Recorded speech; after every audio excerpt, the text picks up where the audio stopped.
Sahabat Suara Tapian Channel, saat ini saya berjumpa dengan seorang tokoh sastrawan. Pasti semua orang sastra, pembaca cerpen, penikmat sastra tidak mungkin tidak kenal dengan sosok yang satu ini. Saya sebut beliau adalah guru saya. Puluhan tahun lalu saya dibimbing beliau sebagai pengelola satu majalah budaya Batak, majalah Tapian. Kami berjumpa di markas kami dulu. Ini dulu kantor majalah Tapian, pemilik dari Ibu Dolorosa Sinaga. Langsung saja saya perkenalkan, namanya adalah Martin Alaida. Pak Martin, ya. Terima kasih nih kesempatannya berjumpa dengan Suara Tapian Channel. Bagaimana kabar Pak? Saya baik, dan saya yang harus berterima kasih dapat kesempatan yang langka seperti ini, karena saya tahu dan semoga saya benar, audiensnya terutama adalah halak kita. Iya. Jadi ya mereka yang hidup di daerah Tapanuli, walaupun orang-orang dari daerah itu tersebar ke seluruh dunia. Pak Martin, Martin Alaida. Ya. Kalau saya orang Batak, kalau jeli, nama Alaida ini kan dua kata Batak sebenarnya. Alaida, lihatlah, itu kan artinya kalau saya mengertikan. Pak Martin, apa gerangan nama Martin Alaida itu kemudian dia nama yang sangat dikenal di sastra Indonesia?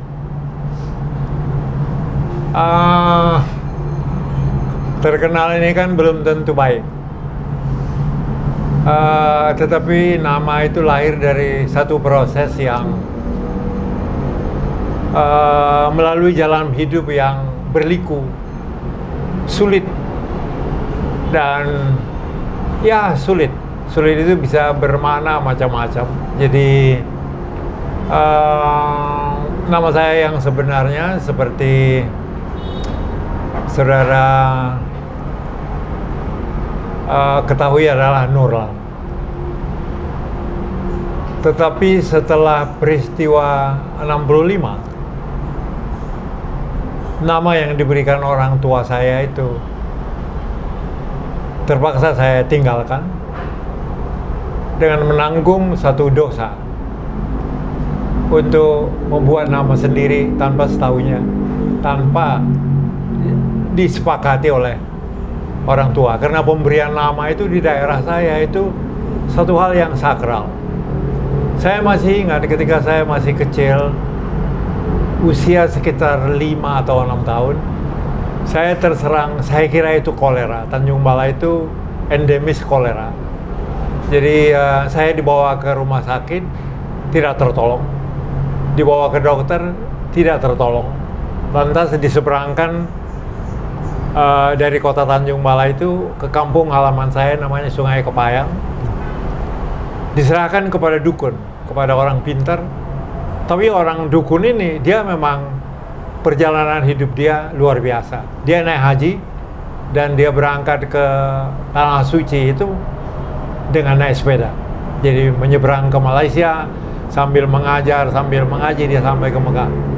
Dan orang inilah, saya masih ingat,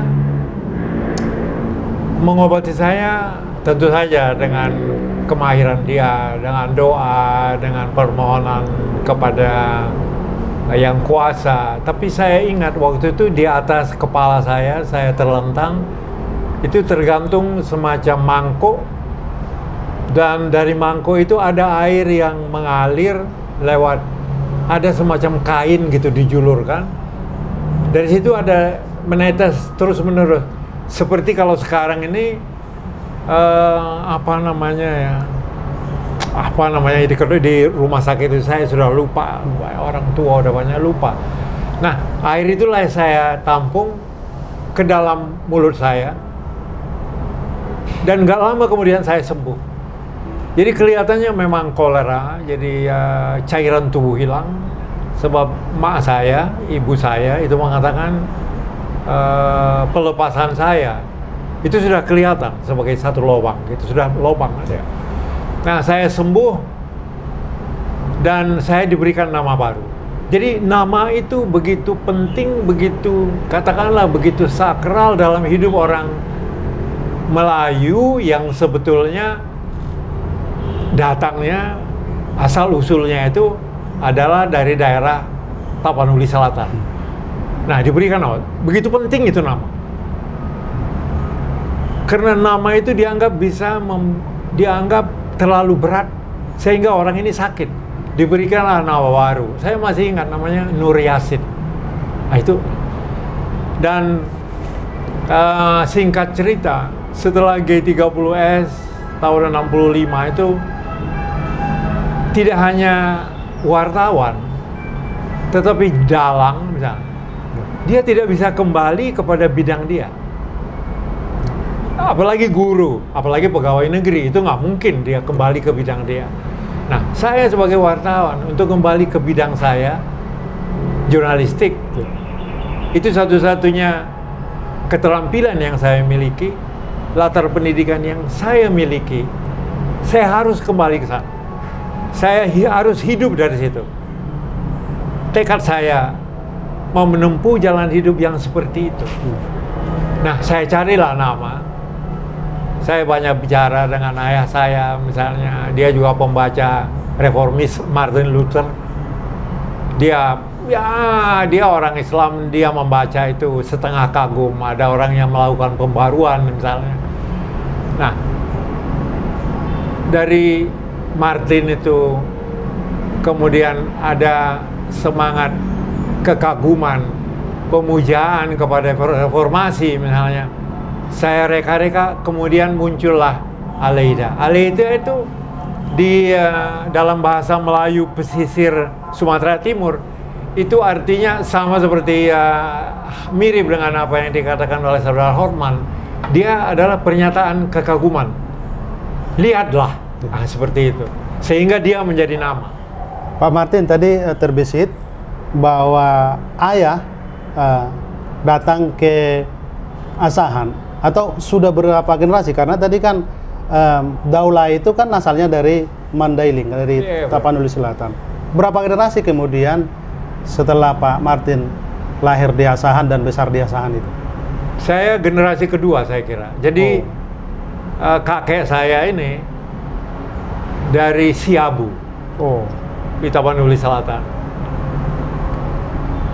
Pada waktu itu, saya kira jauh sebelum itu ada pemerintah kolonial Belanda itu membangun infrastruktur namanya rel kereta. Dan banyak orang-orang dari Tapanuli Selatan, saya kira dari Tapanuli Utara juga, saya masih ingat betul, misalnya seperti Caltex, hutan itu yang menebas hutan itu adalah orang-orang dari Tapanuli Utara. Karena itulah orang Melayu di Riau itu sangat hormat kepada orang dari Tapanuli Utara. Dan kita tidak pernah mendengar di sana ada diskriminasi terhadap orang-orang, apakah itu berlatar kekristenan ataupun terhadap orang-orang dari Tapanuli Utara. Nah, kakek saya ini menurut dia berjalan kaki dari Siabu itu, tentu dengan ada bekal. Uangnya mungkin tidak seberapa. Tapi zaman dulu itu ada semacam bekal kalau menempuh hutan selebat itu, ada namanya Padang Aloban. Jadi suatu hutan belantara yang sangat luas dan itu tidak cukup sehari ditempuh. Dan itu ada harus punya apa namanya? Ya bukan kekuatan gaib, tapi ada semacam keyakinan untuk sampai ke tujuan.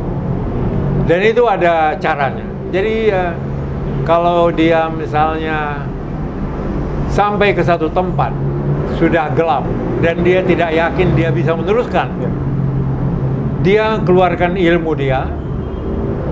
Tentu saja kedengarannya jahat ya. Jahat, tapi bagaimana, ini pilihan dalam hidup. Dia cukup melilitkan ilalang di jari dia di dekat rumah orang, Nanti penghuni rumah itu ada yang sakit perut dia, karena rumah itu jauh dari keramaian. Yang punya rumah mencari orang, begitu dia turun dari tangga, karena pada waktu itu kan rumah punya Tangga. kami sebutkan tungkarang, punya tiang, atau ada tungkarangnya. Nah, dia lihat dari bawah, orang itu akan mencari orang. Nah, dia datang ya, bisa saya bantu. Kalau berkenan, saya lah naiklah dia ke sana. Nah, itu karena dia yang punya ilmu, dia yang bisa menebus. Ya, dia berikan secara formal, dia minta air, dan kemudian yang sakit ini dia minta minum dan sembuh. Nah, itu perjalanan bisa menurut dia sampai seminggu, baru sampai ke timur. Nah, kakek saya inilah orang yang memperkenalkan. Itu saya masukkan di dalam salah satu cerita pendek saya. Peradaban baru di Sumatera Timur itu yang namanya Sungai Kepayang. Jadi bagaimana memetik kelapa tidak dengan mengkait. Jadi biasanya orang Melayu lokal itu mereka mengkait kelapa yang kelapa itu belum hibrida. Dia tingginya, dia bisa untuk mencapai kelapa itu diperlukan tiga bambu disambung menyambung. Nah, untuk bagi hasil, kadang-kadang si buruh pemetik kelapa ini harus bertaruh secara fisik, karena dia harus berlomba dengan matahari yang naik untuk mendapatkan hasil yang banyak. Tapi ketika matahari sudah jam 11, apalagi pukul 12, itu kan sudah silau. Nah, itu sangat berbahaya kalau dia kait, karena jatuhnya kelapa dia nggak lihat karena silau. Nah, kakek saya lah yang memperkenalkan jasa beruk, lotong namanya di sana, dan dia melatih kera ini untuk memanjat dengan dipegang, dan kera itu memang dia pelihara, ada kandangnya. Nanti kalau dia mau panen, dia ikat, dibawa ke sini, ayo naik. Nah, terus namanya kera, ada naik, jatuhkan gitu. Nah, dia sembarangan jatuhkan yang tua, tapi dia bisa dilatih. Yang tua gitu. Nanti yang jatuh itu yang tua. Nah, dia yang memperkenalkan peradaban itu, dan kakek saya inilah yang memberikan tanda waktu untuk kampungnya. Jadi kan waktu itu tidak ada jam tangan atau HP, nggak ada. Orang nggak tahu ini jam berapa, karena itu kan seperti hutan belantara yang ada hanya kebun kelapa. Jadi ini jam berapa, waktu sholat lohor sudah atau belum, bisa nggak tahu karena gelap, karena daun. Nah, dialah yang azan, dan dialah yang mengetok tiap jam, sekarang jam berapa. Nah, saya kira keturunan kedua atau ketiga dari dia. Nama kakek itu masih ingat Pak Martin? Masih, namanya Abdul Hakim. Dia bukan haji, tetapi dia penganjur agama Islam. Artinya Pak Martin sudah lahir dan besar di Asahan ya? Ya. Lalu di Asahan itu kemudian tertarik ke dunia jurnalis. Apa gerangan ceritanya Pak?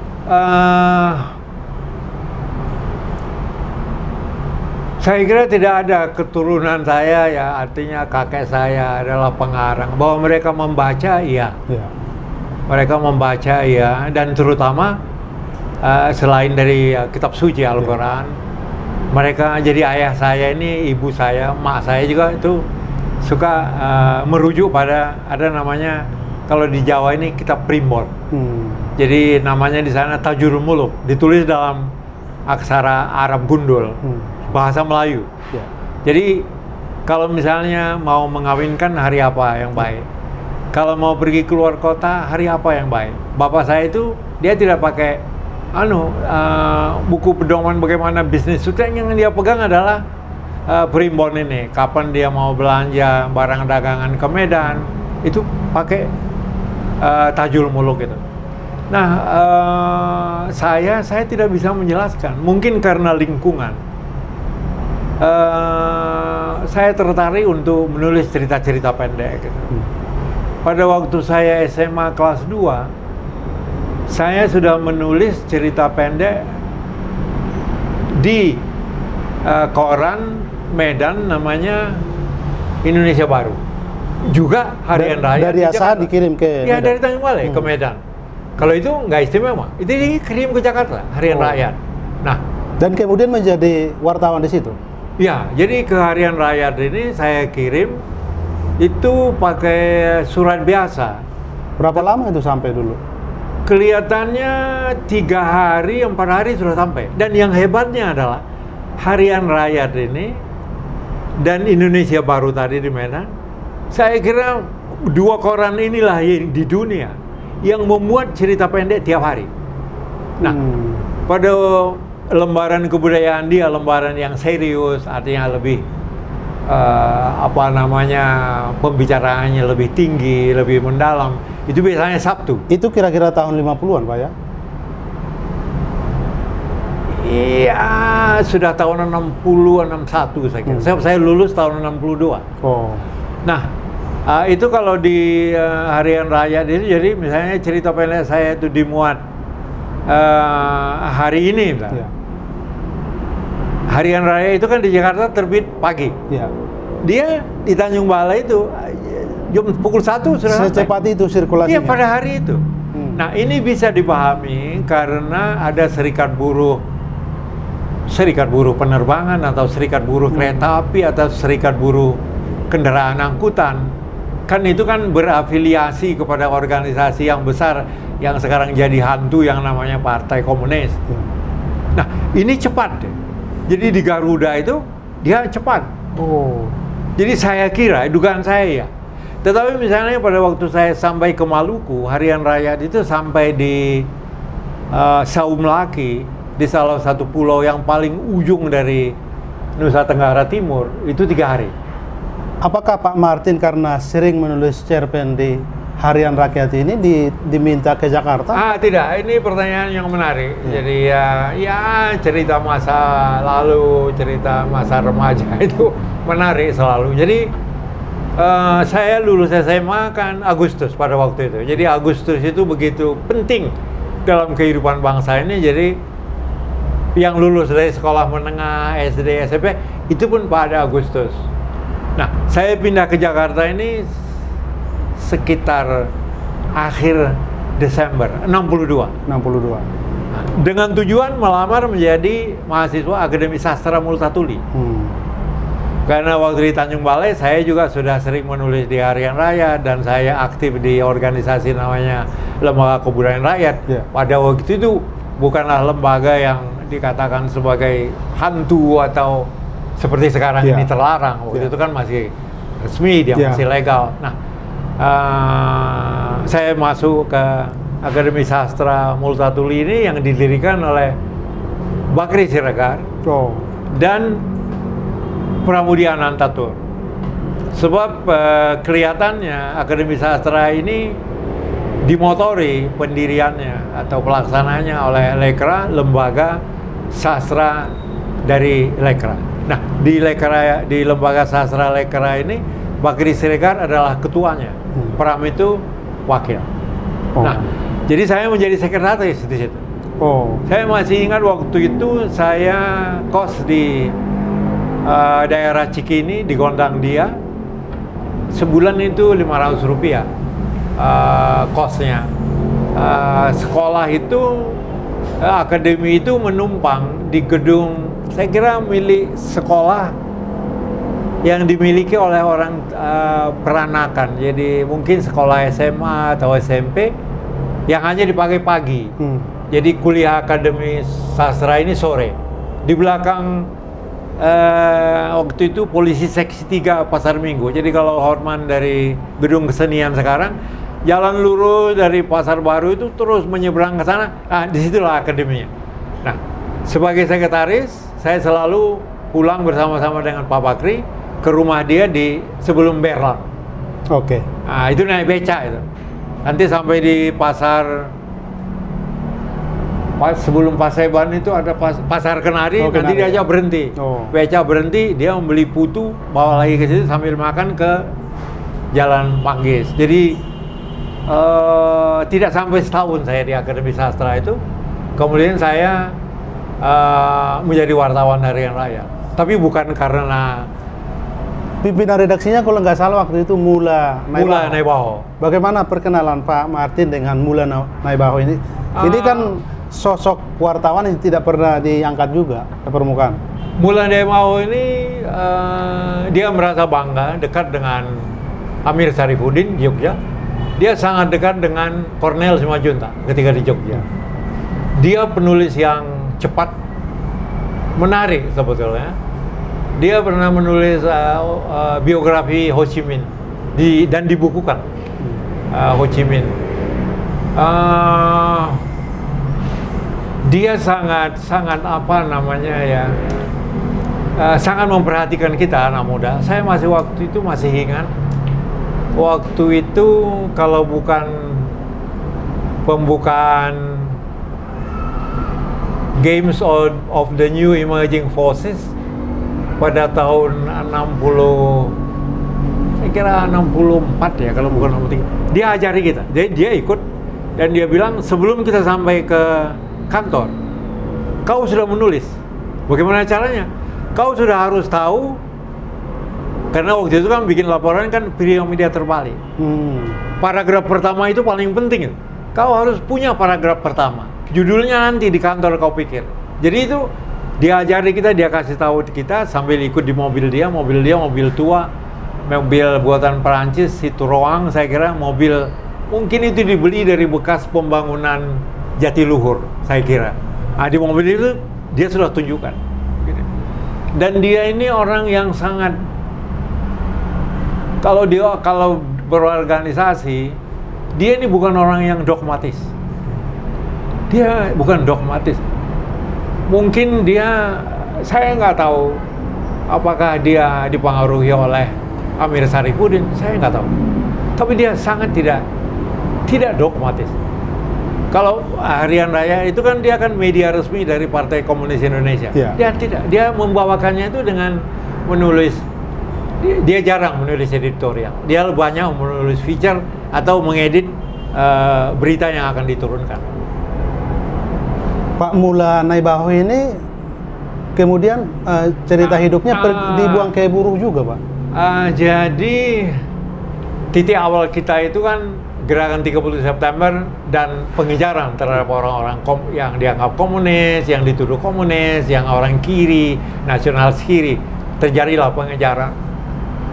Dia, saya masih ingat sekitar Mei atau Juni gitu ya, dia sudah jarang ke kantor karena dia dipersiapkan untuk menjadi duta besar, kalau saya nggak salah Romania atau Ceko. Dan dia sebelum dia menikah itu, sebelum dia akan diangkat menjadi duta besar itu,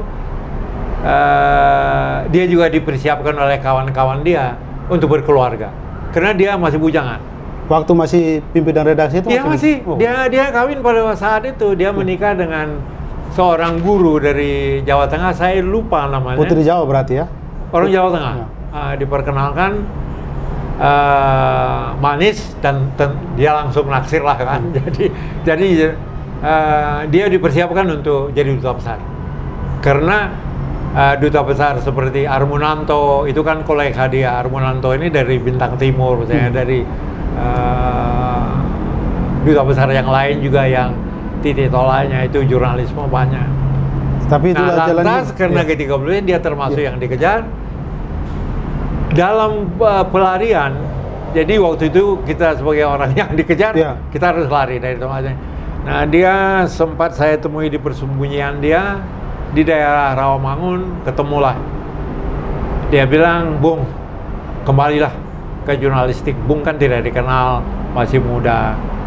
Itu antara lain mengubah nama Martin Alaida itu? Tidak juga. Tapi bagaimana kembali itu saya atasi sendiri. Tapi yang dia mengatakan, dia masih ingat, dia katakan, terjunlah kembali. Kau masih muda, teruskan.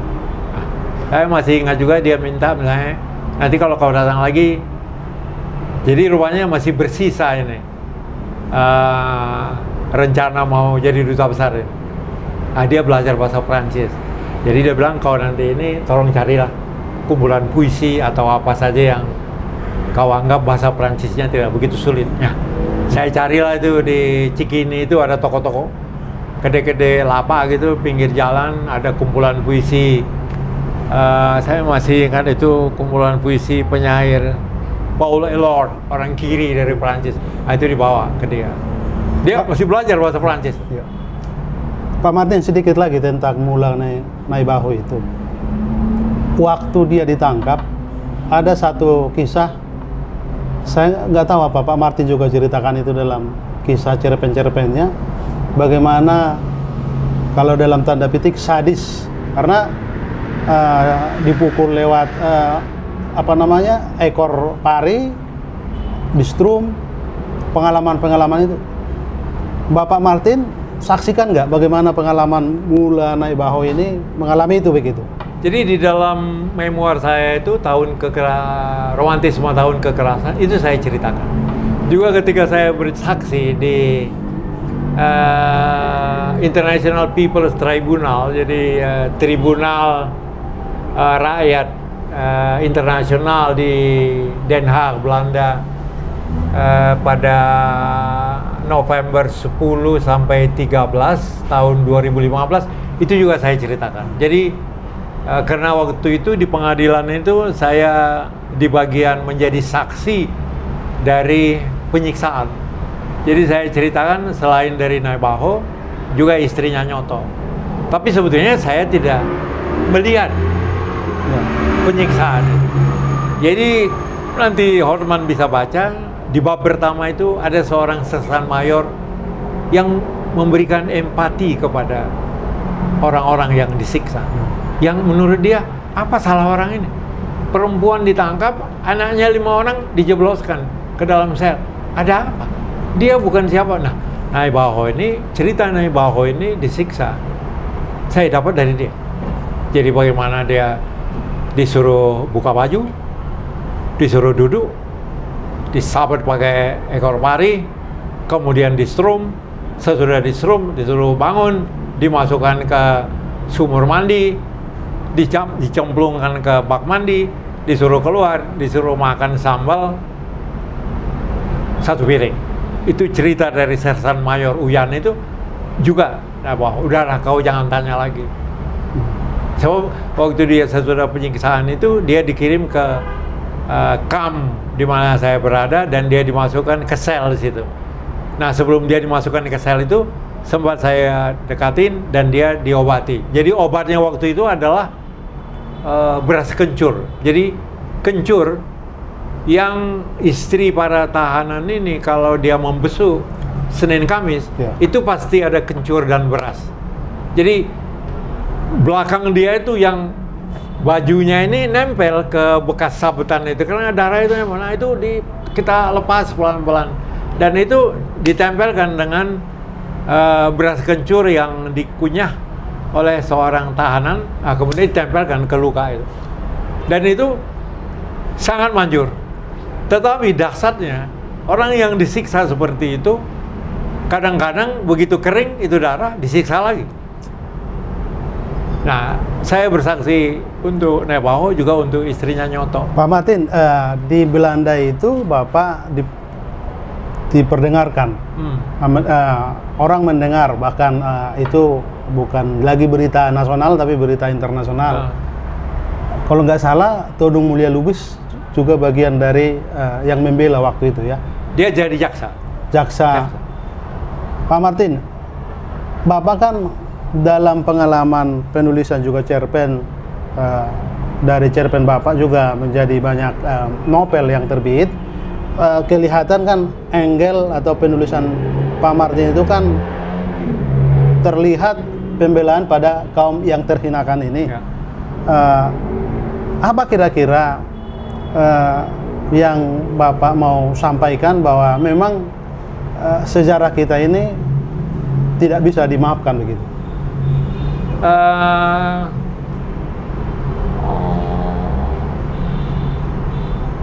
Bagaimana ya? Menurut saya, sering saya katakan, sastra itu dia takdirkan. adalah untuk membela korban. Dia tidak pernah, cobalah tunjukkan kepada saya karya yang besar yang membela penguasa yang menindas. Tidak ada. Ada mungkin, tapi dia tidak populer. Dia tidak mengikuti hati nurani manusia yang paling bagaimana ya, yang paling jujur gitu, yang paling bersih gitu. Nah, saya menulis tentang orang itu, dan menurut saya mereka diperlakukan secara tidak benar. Sekarang saya bertanya tuh, gampangnya tadi, istrinya Otto itu, Tarni namanya. Dia bukan orang Gerwani, dia bukan aktivis. Di kalangan orang-orang Gerwani juga dia dianggap sebagai bahan untuk sinisme, gosip, karena dia tidak aktif. Dia punya anak 5, dia bersama 5 anaknya, termasuk yang baru 2 bulan, itu dimasukkan ke dalam sel. Itu bagaimana? Siapa yang bercerita ini? Apakah film pengkhianatan G30S bercerita mengenai ini? Apakah semua dokumen-dokumennya dikeluarkan oleh pemerintah, Orde Baru misalnya, bercerita mengenai ini? Siapa yang bersuara? Dan apakah suara sastra, katakanlah novel yang ditulis oleh Arswendo Atmowiloto pengkhianatan G30S berdasarkan film tadi, katakanlah dia sastra, apakah dia bergema? Dia tidak bergema. Karena kenyataan dia itu adalah kenyataan yang direkayasa, dibohongi untuk memanas-manasi orang. Dia bukan sesuatu yang jujur. Tidak ada kan? Jadi dikatakan Gerwani itu menari-menari kemaluan pahlawan revolusi itu tidak ada. Visum et repertum pada tanggal 4 Oktober 65 sudah menunjukkan tidak ada penyiksaan gitu loh. Ya. Oke, Pak Martin, Bapak sebagai sastrawan kan juga bergaul dengan para sesepuh sastra, katakanlah Pramudia Anantatur, juga Sitor Situmorang. Ya, saya mau gali tentang persahabatan Pak Martin dengan Sitor Situmorang. Ini kan sosok yang menarik juga. Dia di orang Batak kan ya penikmat sastra pasti mencarilah Sitor Situmorang. Ceritalah Pak, pengalaman Pak Martin dengan Pak Sitor Situmorang. Sitor, ada orang Batak ini orang yang sangat musikal. Saya kira darah musikal dari orang Batak itu muncul pada Sitor dalam bentuk puisi. Dia bikin, sebetulnya puisi dia itu kebanyakan semacam catatan harian saja. Catatan perjalanan, misalnya dia berkunjung ke sebuah komune di Tiongkok, misalnya dia bikin puisi. Semacam perjalanan. Bagaimana dia misalnya sampai di Italia, dia bikin puisi juga. Dan yang menyukai puisi dia itu tidak hanya orang yang berhaluan politik atau berpandangan dunia yang sama seperti dia, juga tidak. Orang seperti Taufik Ismail misalnya sangat menyenangi puisi dia. Saya lupa, ada puisi dia tentang Itali gitu, sangat bagus. Jadi Sitor dia sangat hangat. Dia sama seperti umumnya orang Batak, mereka sangat hangat, mereka sangat terus terang. Jadi sering misalnya kalau saya mampir ke rumah dia, waktu itu dia tinggal dengan istrinya Barbara itu di Jalan Besuki Menteng. Jadi kalau saya datang ngobrol, langsung dia keluarkan puisi dia baru. Kau dengar dulu. Dia bacakan, kalau dia sudah naik dia sudah sure gitu ya, kata orang Medan, dia Nabi atau Tuhan apa dia bilang. Jadi sangat dan dia Soekarnois ya. Hah? Pak Martin juga pengagum Soekarno ya. Ya pengagum Soekarno, artinya ya manusia itu kita harus menghargai apa yang dia capai. Jadi misalnya seperti Sitor ini, di kalangan banyak orang akan ingat, dia meninggalkan istri dia. Istri buat orang Tapanuli itu kan begitu penting posisinya. Tapi bagaimana ya? Apakah itu harus kita tangisi? Apakah kita harus kutuk habis-habisan? Ya. So begini ya, saya ingin cerita. Ada lagi orang dari daerah Tapanuli Selatan, namanya Amrus Natalsyah. Itu Pasar Ibu juga kan? Dia betul. Nah, Amrus ini, jadi waktu dia ulang tahun ke 85 saya kira, 85 atau 84, dia tinggal di Lido. Ya. Ah, Dolo ikut, Ya. saya ikut, ada Yaya Ayat Maka, dia ini lama di Jerman, istrinya Jerman, anaknya ada tapi udah pisah, dia tinggal di daerah Jogja. Ya. Terus si Bill Van dari Ultimus ikut, Ya. beberapa lagi anak muda ikut. Sampai ke sana untuk merayakan ulang tahun Amrus. Tapi dulu pulang lebih dulu karena ibunya kritis. Nah, tiba-tiba waktu acara cium lilin, Ya. di depan itu Amrus duduk sudah lama, capek dia diperkenalkan oleh si teman dia ini Tamrin siapa Amrus Natasa dan bagaimana dulu seniman seni rupa Lekra itu bekerja begitu kepada anak muda, kepada si Ayah, kepada si Bilten macam-macam. Jadi waktu tiup lilin yang duduk di sebelahnya Amrus ada istrinya. Sudah cocok lah seusia dia kan, dia sudah omlo. Di kiri dia ada istrinya yang jauh lebih muda. Tapi Amrus itu istrinya 3. Nah, terus ya aja anak muda ini nanya, dia tanya saya, Bung, itu bagaimana? Maksudnya bagaimana kok istrinya ada 2? Saya bilang buat kita itu tidak penting. Ya itu masalah. Tetapi buat kita itu yang kita lihat kan karya dia, bukan itu. Tidak ada orang manusia di sini sempurna. Ya, oke. Tapi pencapaian itu sebagai manusia itu yang harus kita hormati. Sama seperti misalnya kalau dalam skala internasional misalnya. Di sini dulu ada orang yang mengkritik Trotsky misalnya. Karena dia melawan Stalin, dikejar sama Stalin, dibunuh dia. Orang ini membela, ini mengkritik Trotsky. Saya bilang tidak, kau boleh kritik. Tapi buat saya, Trotsky ini dia manusia. Pencapaian dia itu, dia mendirikan tentara merah Soviet yang mengalahkan. Ikut mengalahkan dan terutama mengalahkan. Dan mereka lah yang sampai ke bunker persembunyian Hitler, tentara merah itu. Dia yang mendirikan tentara merah itu, si Trotsky ini, dia adalah teoretikus kebudayaan. Dia ahli budaya. Itu kita harus hormat pencapaian dia. Bahwa dia dikejar, itu urusan lain. Itu urusan lain. Ini yang kadang-kadang kita tidak bisa memisahkan. Semua orang punya sisi yang baik, sisi yang baik. Kenapa yang jelek itu yang kita harus otak-atik gitu loh. Oke, Pak Martin kan dari Harian Rakyat itu juga kalau nggak salah pernah redaktur di Zaman Baru ya? Di Zaman Baru. Lalu belakangan kemudian puluhan tahun jadi wartawan di Majalah Tempo. Ya.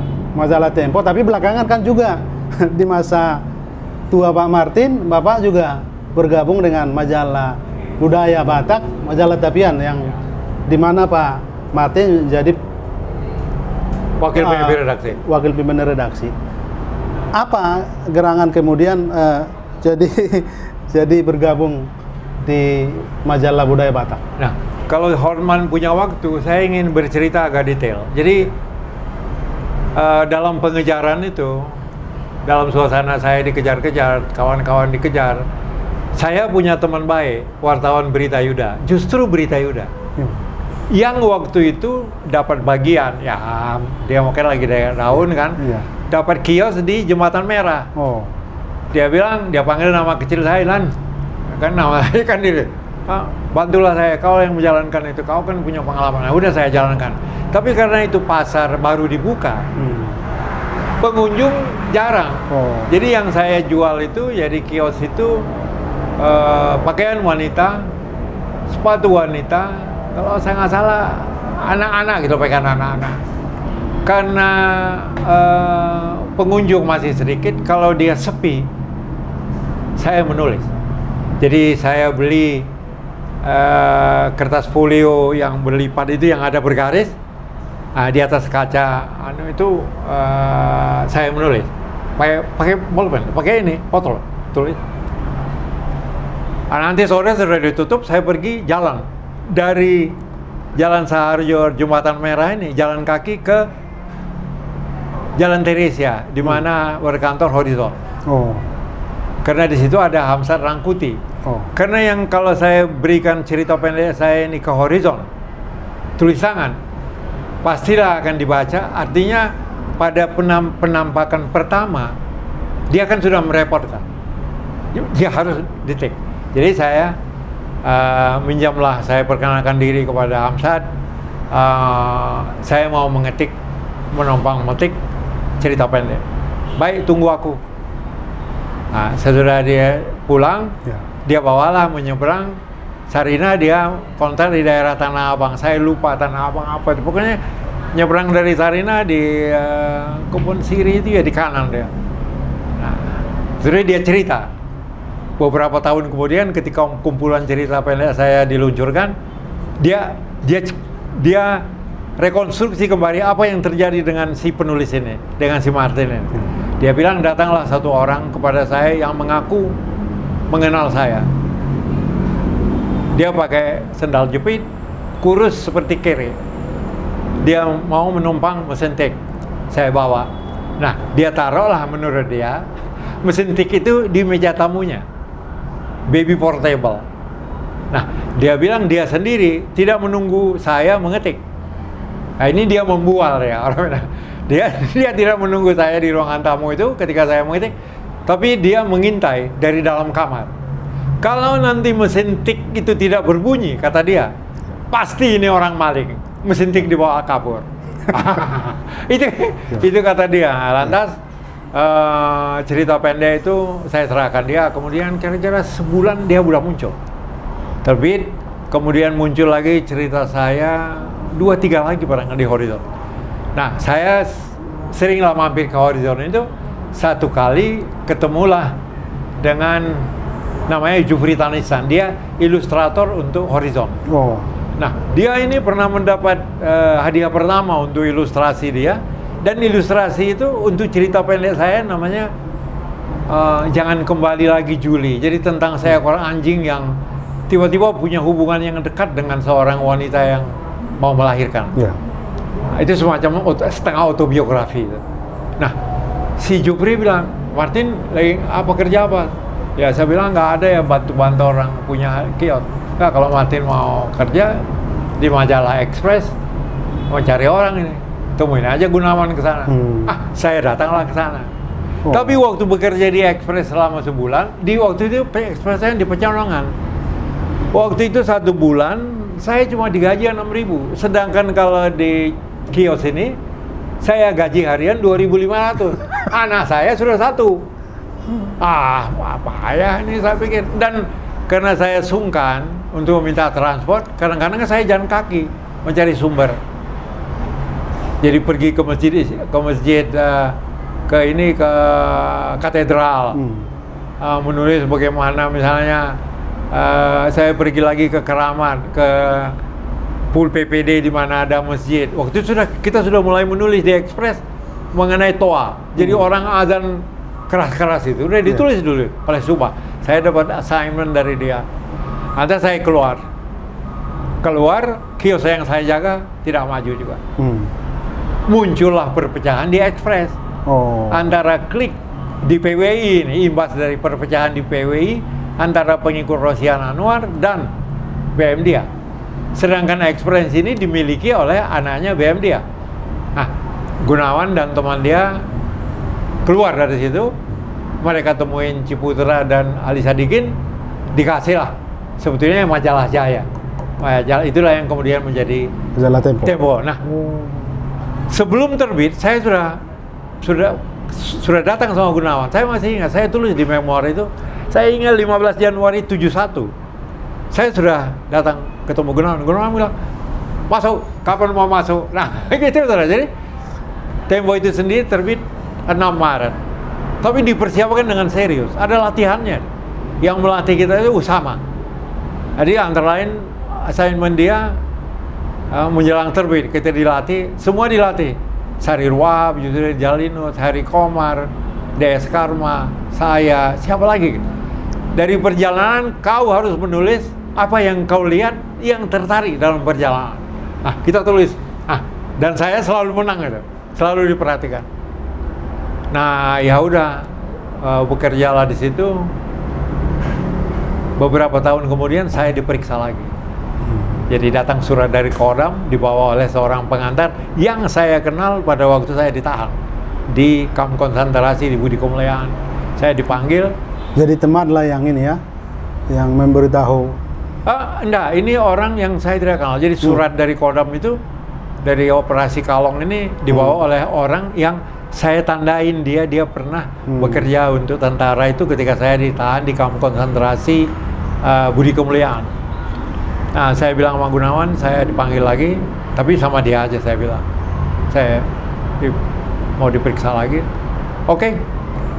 Dan saya jalan dari kantor Tempo di Senen itu ke Jalan Gunung Sahari. Karena Kalong itu, operasi Kalong itu sudah pindah di situ. Ya. Dan yang memeriksa itu teman sendiri. Yang menangkap saya di ini juga teman sendiri. Itu ya. Nah, kebetulan komandannya masuk ke ruangan, saya tanya, apakah Bapak saya harus keluar dari Tempo? Oh jangan, itu majalah Tawus, jangan. Tapi saya diharuskan melapor seminggu sekali. Saya jalani sekitar 3 bulan gitu. Nah, kayaknya mereka mau menggunakan saya sebagai sumber informasi. Tapi saya bilang saya tidak kenal dengan Sinergi Timo. Saya menulis olahraga dan kesehatan kedokteran. Jadi di Tempo dulu des olahraga apa? Olahraga dan kesehatan. Dan yang ilustrasi ada yang sekarang berkembang jadi selingan. Jadi ada hal-hal yang tidak menarik, misalnya di Senen itu oleh Ali Sigin dibangun bangku-bangku gitu, tempat orang duduk. Tapi kemudian bangku itu tidak berfungsi untuk menjadi tempat peristirahatan orang yang belanja, tapi menjadi tempat orang-orang yang menganggur. Nah, itu saya bikin cerita bahwa orang di situ dia menjadi batu termenung misalnya. Terus nanti Isma Sawitri ditambahin lagi cerita itu. Nah, itu yang saya tulis kebanyakan.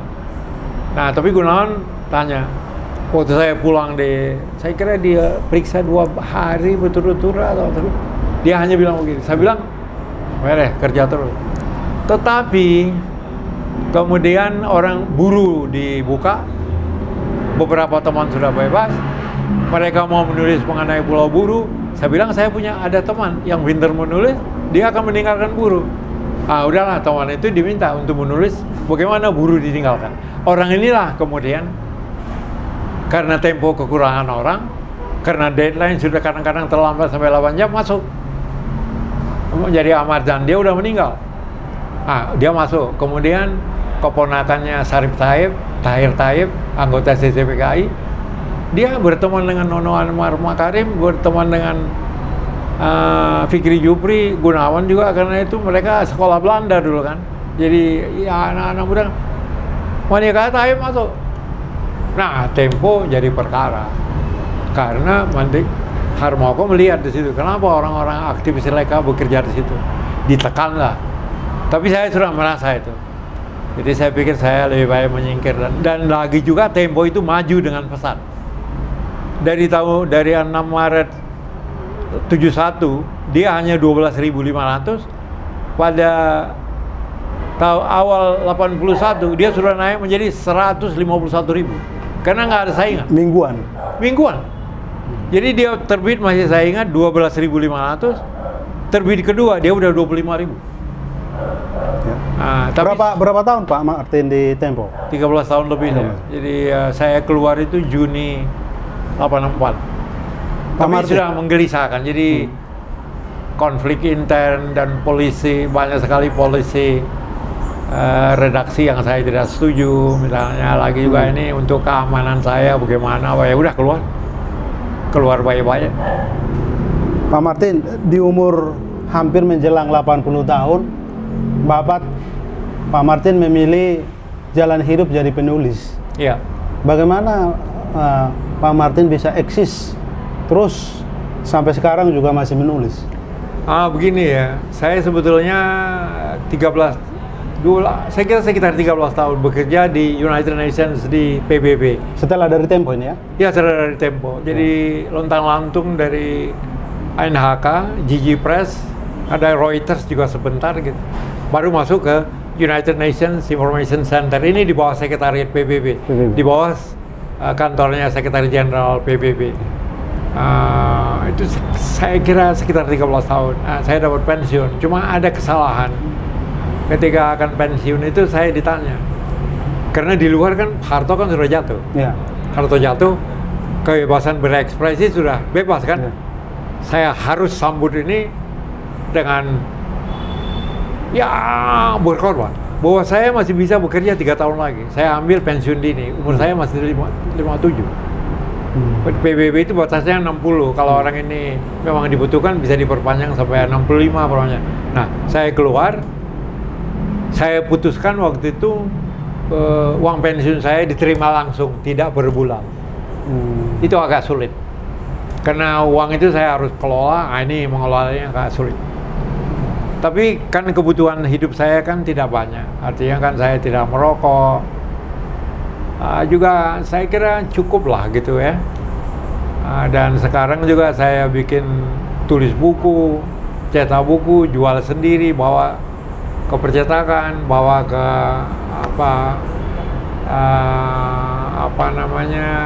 perusahaan-perusahaan seperti JNE untuk dikirim. Itu saya kerjakan sendiri.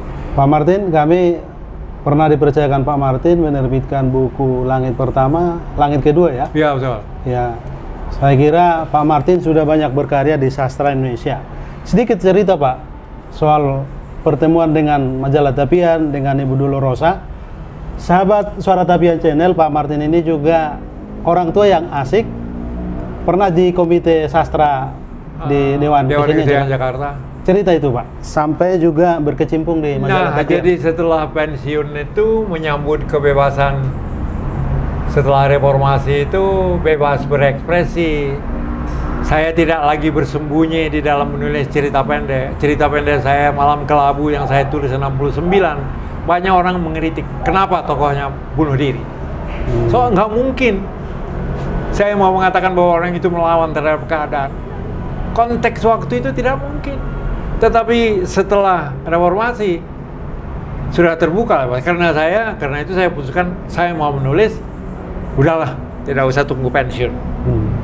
Nah, di dalam masa pensiun ini saya banyak ke Dewan Kesenian Jakarta, banyak ke tim, banyak bergaul dengan seniman-seniman yang dulu saya tidak kenal, ada juga yang sudah lama saya kenal. Nah, kemudian kan itu kan memerlukan ongkos juga. Uang yang saya berikan kepada istri dan anak saya ini dari pensiun tadi itu kan pelan-pelan dia kan nilainya juga berkurang dan habis juga saya perlu. Akhirnya entah bagaimana ketemulah Budolo mengajak, saya lupa ya, mengajak atau saya melamar. Saya diajak ke sana untuk menjadi pemimpin redaksi. Tapi saya bilang jangan. Budolo yang tetap pemimpin redaksi, saya wakil. Nah, majalah ini sebetulnya menarik ya, dengan teman muda seperti Hotman, seperti Sahala, dan beberapa lagi ya, Chris Purba sekarang di Komnas Perlindungan Anak, Jepar almarhum. Si Jepar, ya, yang sangat menarik, yang sangat bersahabat untuk menulis. Suasana itu diperlukan.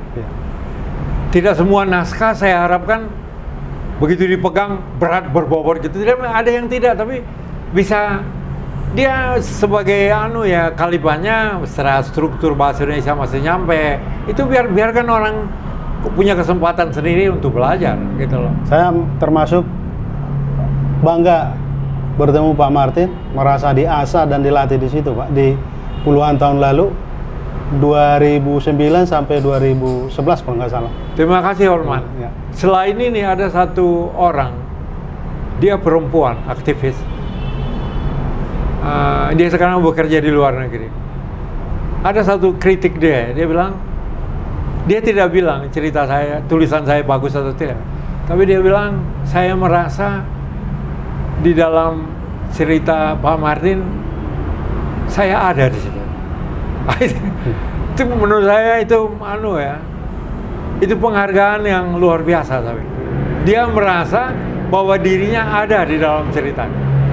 Jadi sama seperti Hotma katakan sekarang ini ya, saya ikut membantu dalam perjalanan, artinya membantu sama-sama jalan dalam perjalanan karier Hortman sebagai penulis. Terima kasih banyak.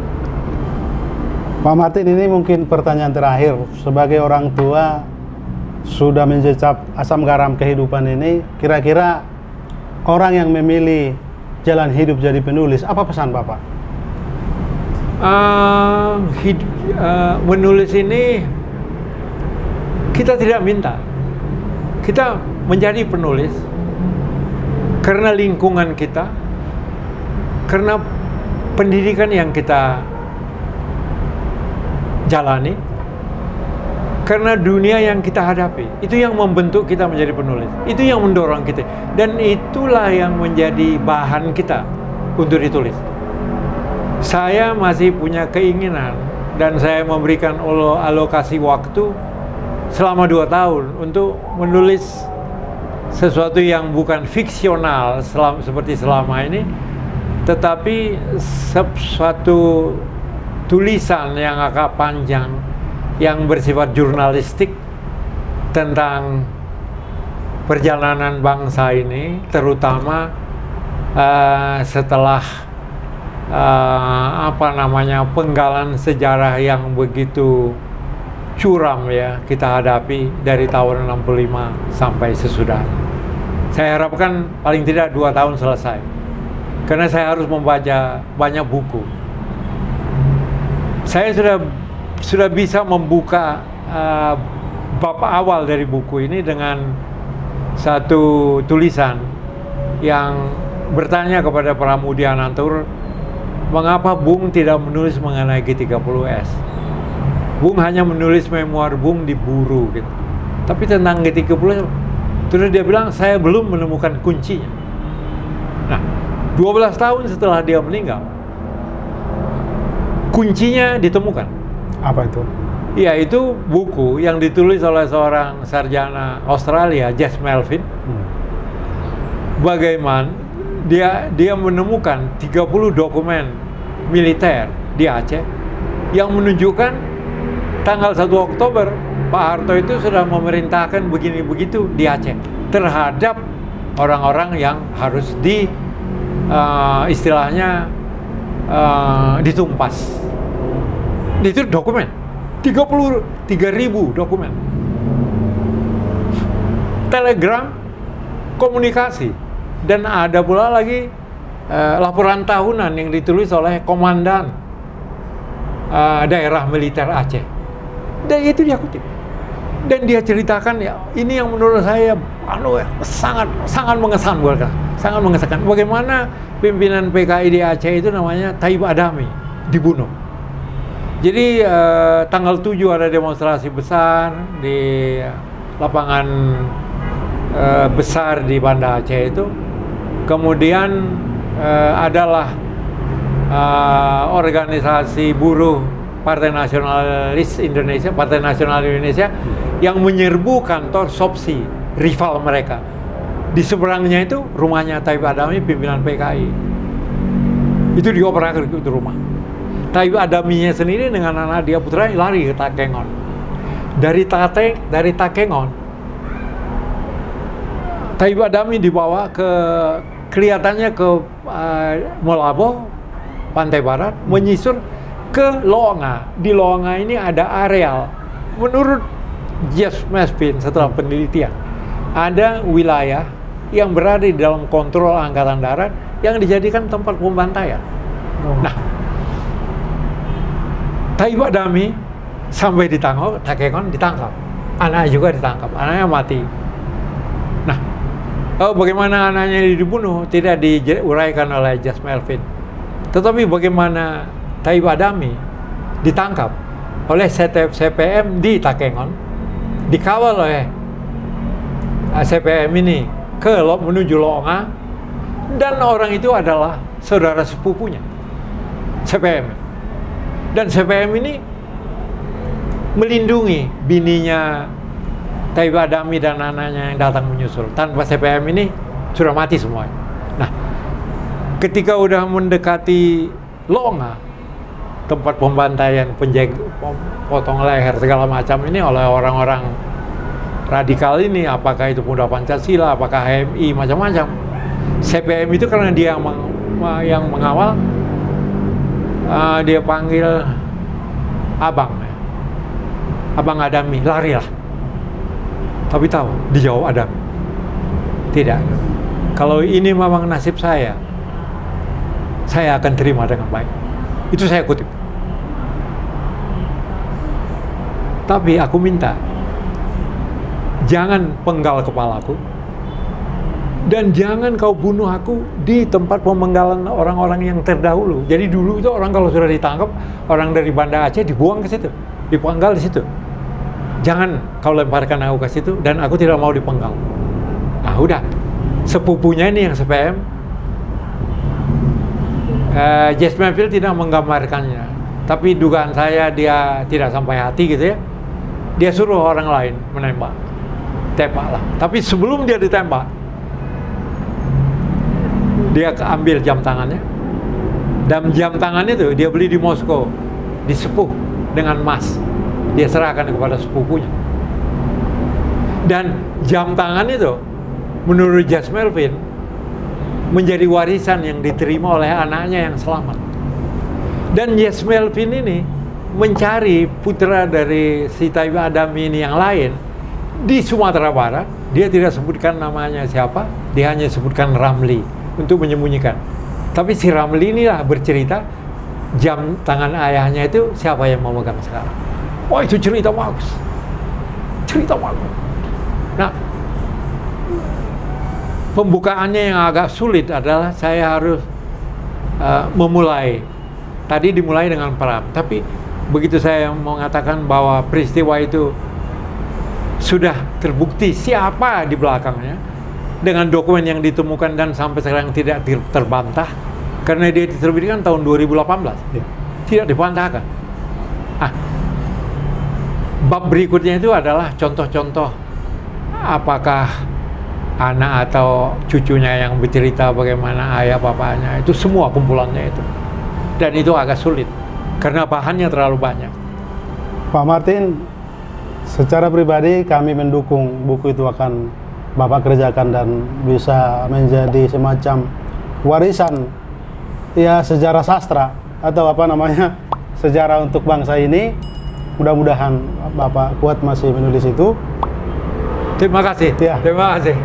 Sahabat Suara Tapian Channel, demikian bincang-bincang saya dengan Pak Martin ini. Pak Martin kalau saya baca cerpen-cerpennya termasuk sering di Kompas, narasinya dramatis dan juga saya singgung Aik Raisan. Aik Raisan. Aik Raisan. Yang di iya. Yang di Sibolga. Iya. Iya, iya. Di situ juga tempat pemantaian. Itu juga termasuk yang saya ceritakan nanti. Oke. Terima kasih Orman. Kita tunggu Pak Martin ya. Terima kasih sahabat. Terima kasih.